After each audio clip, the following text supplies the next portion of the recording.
vội vàng yêu thương. Đêm bao lần tan vỡ, bao lần yêu trái ngang, chẳng biết đúng sai rõ ràng. Người đến rồi đi như mùa sang, mùa nắng đi từ lâu, mưa đã bắt đầu nắng hạt.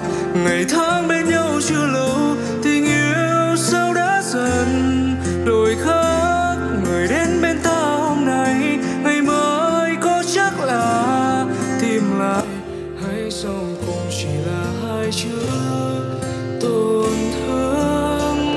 Tình cảm ta trao hôm nay, ngày mai cũng chẳng mong nhận lại.